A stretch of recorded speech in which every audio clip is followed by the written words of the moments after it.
Welcome to the Teledyne's YouTube channel. Today we're going to go over adding some simple transitional chords to your rhythm playing, specifically in a 12-bar blues. Adding these extra transitional chords can make it more interesting and entertaining for you as a player. So I'm going to play this over a shuffle in the key of B flat.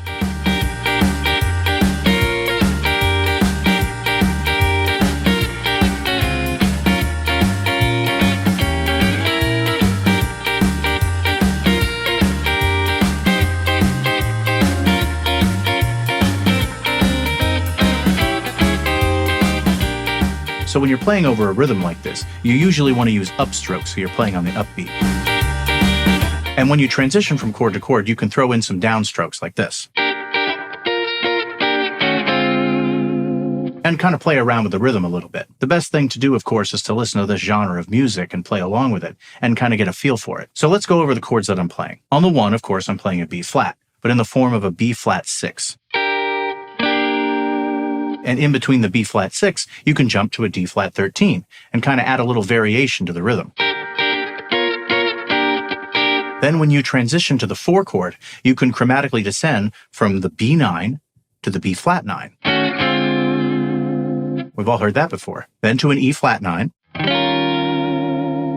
Then walk up with a little diminished chord on the way back up to the 1. Then to the 5, an F9 in this case. And depending on the song, whether you stay on the 5 or go down to the 4 or do a sharp 5 to 5. And back to the 1.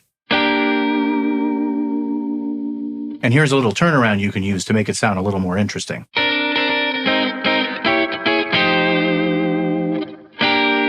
Here you play the next 2 chords for 2 beats each, an inversion of a B flat 9 for 2 beats. Raise that D to an E flat, to a B flat diminished, then sharp 5 to 5, F sharp 9 to F9.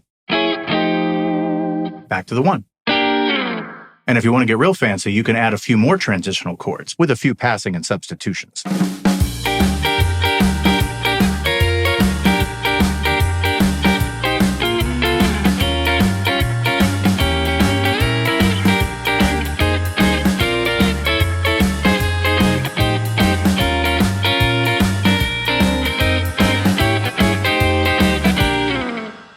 After the 1, when you're walking up to the 4, you'll want to hit a chord for every beat. The walk is a B flat 6, to a C minor 7, to a D flat 6, to a D minor 6, to an E flat 9. Then the diminished chords again. Then back to the 1, and you can go B flat 6, to a C minor 9, up to a D minor 9, and then chromatically back down to a D flat minor 9, back to the C minor 9, to the 5 or F9. Now this makes it a little jazzier, and it can also be good if you're comping. Now someone had a question about comping that I mentioned briefly in one of my other videos. Basically, comping is short for accompanying or complementing, and played with the pick of the fingers and usually played sparsely like this.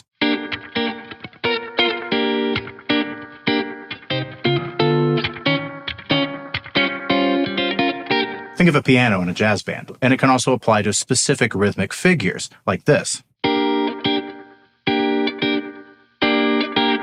But this kind of technique is almost always improvised, based on the lead sheet or the chord chart that you have in front of you, so you're kind of making up your own rhythms as you go along.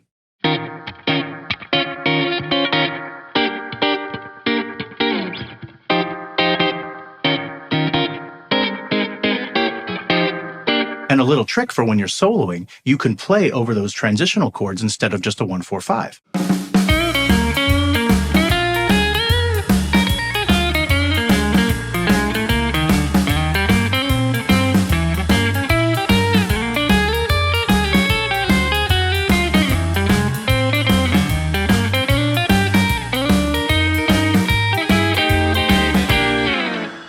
Well, there you have it, a couple of different chord ideas for your rhythm playing. I hope you guys found it informative, and I hope my explanation for comping was helpful and answered any questions you might have. And if you're interested, I've included a link to the guitar tab in the description box below. Thank you for watching the Teledyne's YouTube channel. Don't forget to like and subscribe, it really helps out on the algorithm, and you can click that notification bell to be aware of when new videos drop. Right now we're trying to reach our goal of 1,000 subscribers by the end of the year. So if you want to help the band or the channel, the best thing you can do is hit that subscribe button. It doesn't cost a thing, and it means a whole lot to us. Thank you guys again, and we'll see you next time.